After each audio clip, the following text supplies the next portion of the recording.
Bugün nədən danışacağıq? Yuxu insan sağlamlığının ən vacib sütunlarından biridir. Lakin son illər həm böyüklər, həm də uşaqlar arasında yuxu problemləri xeyli artıb. Gecə gec yatmaq, yatarkən oyanmaq, səhər yuxudan qalxa bilməmək və yaxud da ən çox eşitdiyimiz yuxuya gedə bilmirəm. Hər nə edirəmsə yuxuya gedə bilmirəm və səhər yorğun oyanıram və bu təbii ki, bir çox insanın artıq gündəlik şikayətinə çevrilib. Bəs yuxu problemlərinin səbəbi nədir? Sadəcə yorğunluqdur, yoxsa burada hər hansı bir nevroloji bir hal müşahidə olunur, nevroloji bir problem yatır bu problemlərin altında? Bu suallara cavab tapmaq üçün biz Jalə xanımı dinləməliyik. Buyurun Jalə xanım. Bəli, öncə Günay xanım, belə deyim, yuxu nədir? Bir qısa izahat verim, insanların başa düşəcəyi dildə. Yuxu, demək olar, insan orqanizminin 1/3-ni yuxuda keçirir. Qidalanmamız, nəfəs almamız qədər yatmamız da çox önəmlidir. Çünki yatdığımızda beyin və bədən təzələnir, yenilənir, gün içində alınan toksinlər atılır, öyrənilən məlumatlar uzun müddətli yaddaşa köçürülür və belə deyim də enerji artır. Səhər özümüzü gümrah hiss etməyimiz üçün mütləq yatmaq lazımdır. Yatmaq amma necə? Yəni hansı saatlarda? Mən yatıram 12 saat, amma hansı saatda? Burada saat yox, yəni kəmiyyət yox, keyfiyyət önəmlidir. Hansı saatlarda yatmamız önəmlidir? Məsələn, bir xəstə deyə bilər ki, doktor, yuxum necədir? Deyir, yaxşıdır. Necə yatırsınız? Gecə 3-dən yatıram, digər günün 2-yə 3-ə kimi 1-10-12 saat yatıram. Bu doğru deyil. Bizim orqanizmin sağlam olması üçün, özümüzü yeniləmək üçün, belə deyim də, bir bərpa prosesidir bu yuxu. Bu zaman biz axşam hardasa 10-dan 11-dən etibarən səhər 4-ə 5-ə qədər mütləq yatmalıyıq. Niyə? İndi izləyicilər soruşa bilər ki, niyə o saatlarda? Niyə məhz o saatda? Niyə məhz 10-11? 10-11-dən bəli. 10-11-də yatmalıyıq mütləq səhər 4-ə 5-ə qədər. Yatmamız üçün otaq tam qaranlıq olmalıdır. Yatmamışdan bir saat öncə telefonu kənara qoymalıyıq. Planşet, telefon, ümumiyyətlə ekran istifadəsini kənara qoymalıyıq. Mavi işıqdan azad olmalıyıq. Mavi işıqdan uzaq durmalıyıq. Niyə? Çünki beynimizdə epifiz vəzi tərəfindən melatonin hormonu sintez olunur.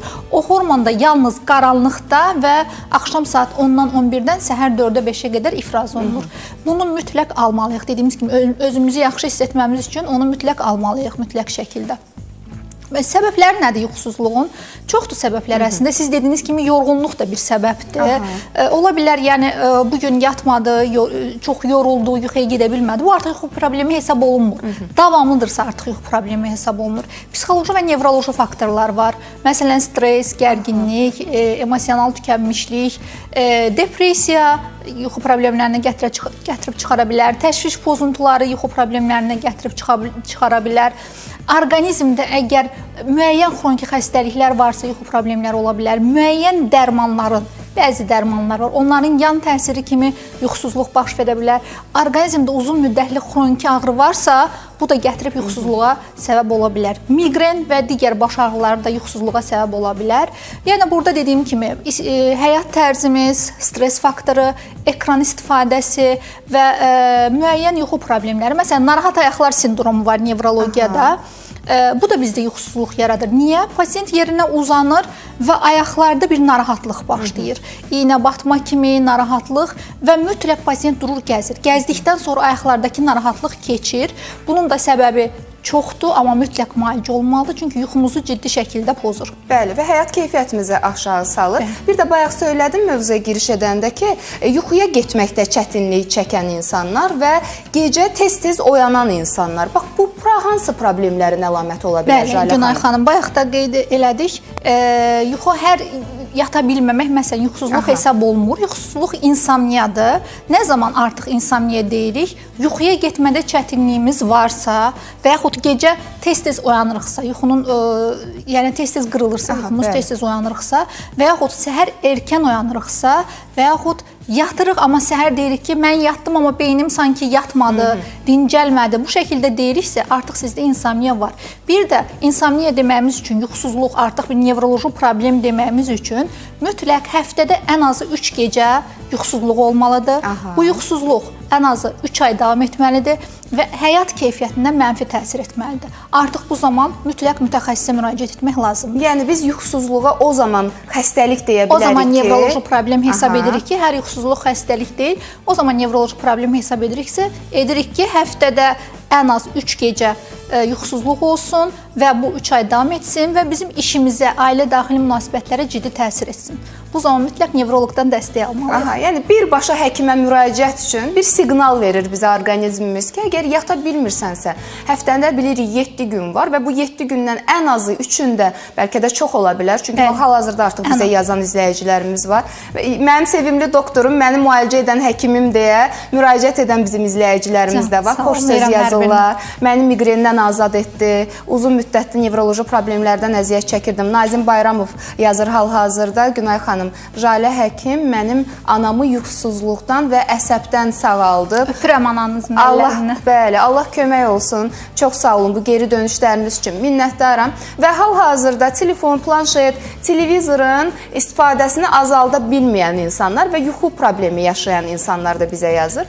Bax, bu ümumiyyətlə yuxu keyfiyyətinə necə təsir edir? Düzdür, danışdıq bu haqda. Gözəl sualdır, bəli, amma burada xüsusi vurğulayım, dərinliyindən danışım. Telefon, planşet istifadəsi zamanı ümumiyyətlə mavi ekran şüası beynimizə belə bir siqnal göndərir ki, gecə deyil, gündüzdür. Bu zaman melatonin ifrazına da təsir edir. Biz niyə deyirik, özümüzü bərpa etmək üçün beyni, orqanizmi yuxu mütləq yatmalıyıq və keyfiyyətli yuxu almalıyıq. Qaranlıqda, 10-dan 11-dən etibarən dediyim kimi siqnal gedir ki, belə gündüzdür. Yatır bir müddət sonra, hansı ki telefon istifadəçi, davamlı telefon istifadə edənlərdə 20-30 dəqiqə yuxuya getmədə çətinlik yaranır, yəni uzanır yuxuya getmə. Və artıq beynimizdə belə bir siqnal gedəndə ki, gündüzdür, mavi ekranlardan melatonin ifrazı azalır. Bu zaman həm yuxumuz keyfiyyətli olmur, həm də dərin yuxu yata bilmirik. Mütləq, bayaq da dedim, yenə deyim, çoxdur indi telefon istifadəçisi. Mütləq kənara qoyun telefonu, yatmazdan 1 saat öncə. Yaxşı olar ki, 1-2 metr daha uzaqlığa qoyun telefonu və normal yuxu alın. Aha. Yəni çox önəmli məqamlardır. Bir də hal-hazırda bizi çox sayda valideynlər izləyir. Övladlarının yuxu problemləri ilə bağlı. Günay xanım, hər bir ailədə olan bir hallardır. Bəzən görürsən ki, uşaqların yuxularında pozuntu olur. Eyni zamanda bəzi uşaqlarda gecə qorxular olur və yuxudan tez-tez oyanmalar olur. Amma bir digər halda var. Hal-hazırda bax bununla bağlı bizə yazan valideynlərə səslənirəm. Diqqətli olsunlar. Sualınızı Jalə xanıma ünvanlayıram. Yuxuda gəzmə problemləri. Yəni biz bilirik ki, bu bir problemdir. İstəyirəm bu barədə də ətraflı məlumat verəsiniz. Belə deyim də, keçmişdə yuxusuz deyəndə bunu ancaq yaşlılarda görürdük. İndi siz dediyiniz kimi həm uşaqlarda, həm gənc yaşlı insanlarda, həm də yaşlılarda görürük. Niyə daha çox yaşlılar düşünürdük həmişə? Çünki yaş aldıqca melatonin ifrazı təbii olaraq azalır və yuxusuzluq baş verir. Amma artıq dediyim kimi uşaqlarda və orta yaşlı insanlarda baş verir bu. Səbəblər çoxdur. Yenə burada stres ola bilər, gərginlik ola bilər, telefon istifadəsi, ekran işığı, bunlar ola bilər və uşaqlarda bəli, gecə qorxuları nədir? Buna deyirik yuxu terroru və yaxud el arasında gecə terroru da deyirik. Uşaq çox qışqıraraq oyanır və bu zaman çox qorxmuş bir sima alır. Səhər duranda isə onların heç birini xatırlamır. Yəni baxmaq lazımdır, nədir problem, dərniyə getmək lazımdır, hansı problem var. Yuxuda gəzmək. Yuxuda gəzmək də yatılıdır. Yuxuda da əslində, huş özündə deyil, amma durur gəzir. Və başqa bir şey, yuxuda gəzmək, gecə qorxuları və yuxuda diksinmələr. Bunlar hamısı nevroloji və psixoloji problemlərdir. Mütləq müalicə etməliyik.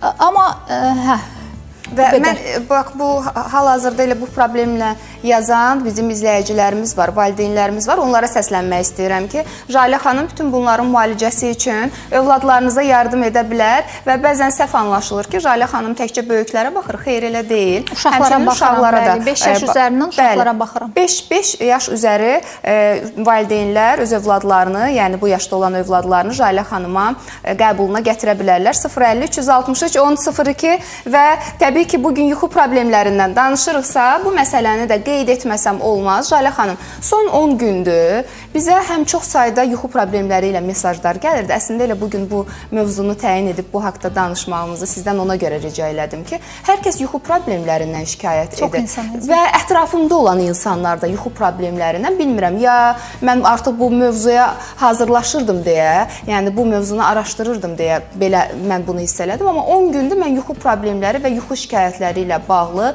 çox insandan fikir eşitmişəm. Nə ilə bağlı ola bilər bu? Belə deyim də, stres, gərgin iş rejimi, uzun müddətli sosial media istifadəsi, çoxsaylı məlumatlar, bunlar təsir edə bilər. Amma yanlış olaraq bu dediyiniz yuxudan əziyyət çəkən insanlar yanlış olaraq həkimə yox, ilk öncə aptekə üz tutur. Mənə bir yaxşı yuxu dərmanı ver. Amma bu müalicə eləmir. Yəni bunu orada mütləq vurğulamaq istəyirəm pasiyentlərə.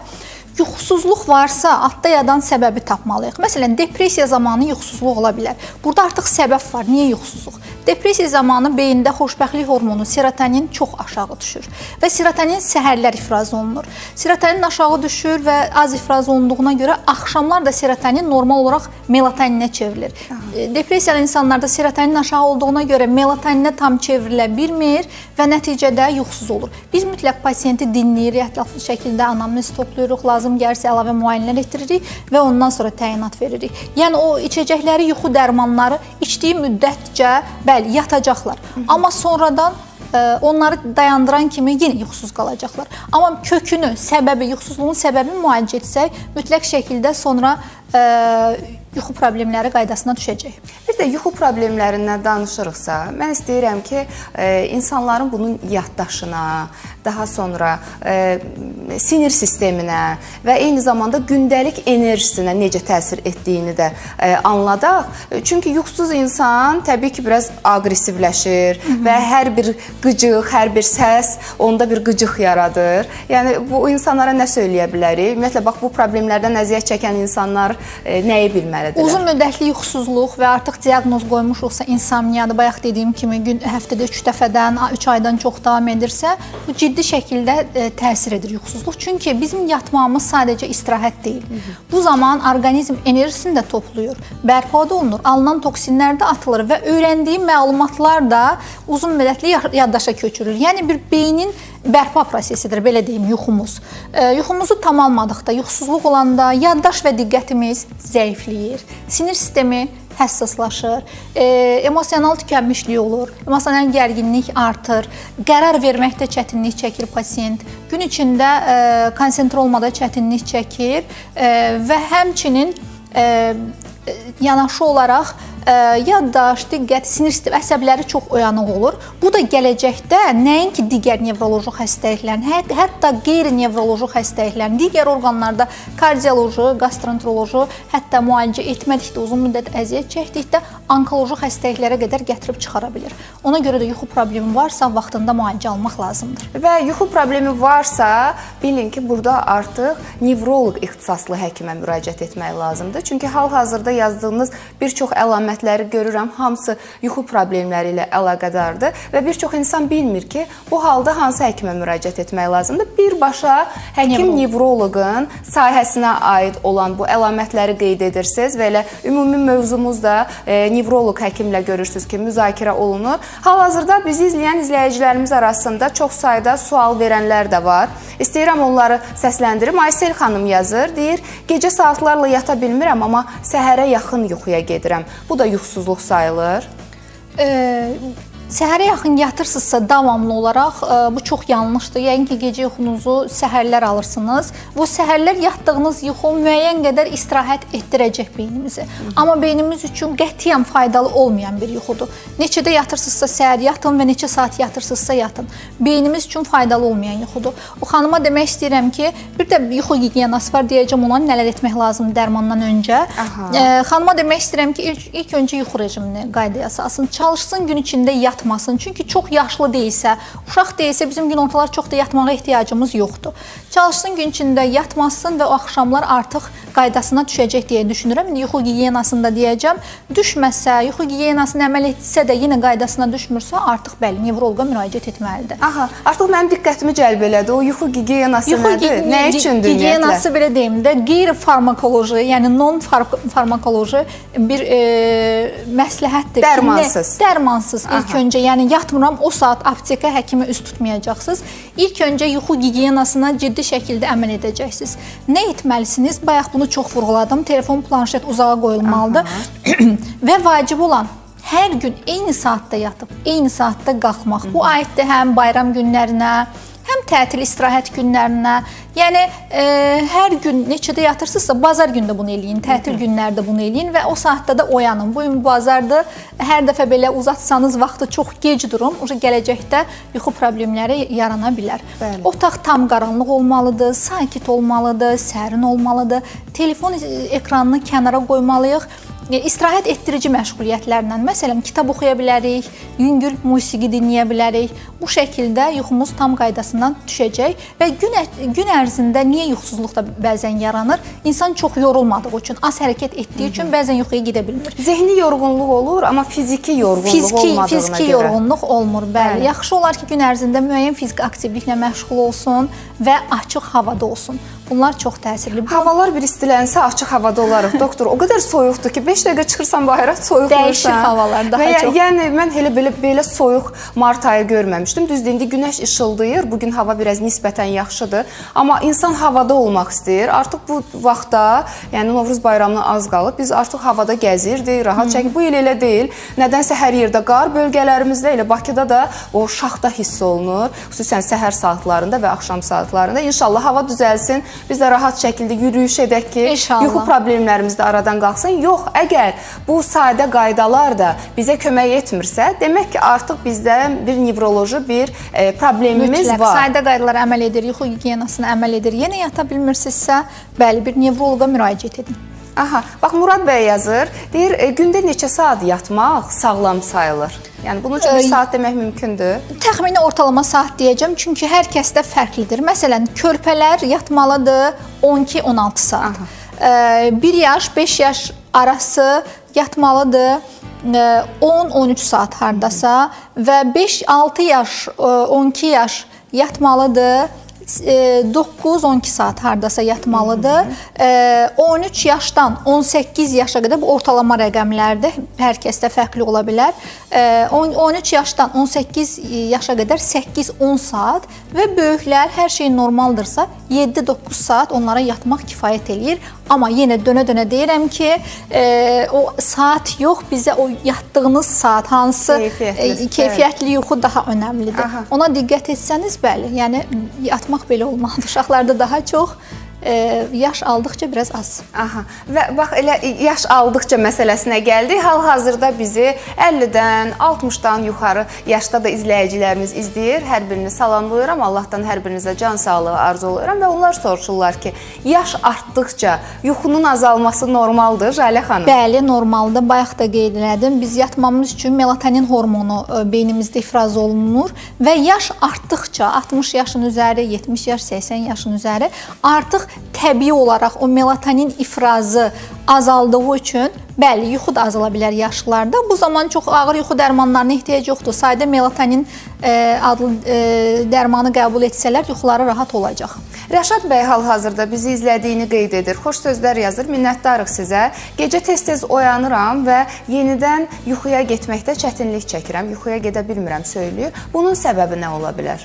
Səbəb çox ola bilər, stres, gərginlik. Öncə Rəşad bəydən soruşmaq istəyirəm ki, bu artıq neçə müddətdir sizdədir və səhərlər oyananda baş ağrı, yaddaş zəifliyi, diqqəti toparlamaqda çətinliklər yaradırsa, artıq insomniyadır, yuxu problemidir və mütləq nevroloqa müraciət edilməlidir. Bəli, Jalə xanımın əlaqə nömrəsini ekranda görürsünüz. 050 363 1002 və qaynar xəttimizə bir maraqlı sual gəlib. İstəyirəm onu da səsləndirim. 0929 nömrəli abunəçi izləyicimiz yazır ki, salamlayıram sizi. 1 yaş, 1 aylıq qızım var. Gecə səhərə qədər oyaq qalır, yatmır. Gün ərzində 1 saat yatır. Oyaq olsa da ağlamır, sakit qalır. Yəni bu yəqin ki, artıq bir problemlə nəzər çəkir. Bəli, körpələr yatmalıdır hardasa 12-16 saat. Bəli. Artıq bu yuxunu normal almırsa, mütləq bir uşaq nevroloquna müraciət etməlidir xanım. Züleyxa Nahid yazır hal-hazırda. Jalə xanım mənim həyatımı qurtarıb, məni həyata qaytaran həkimim.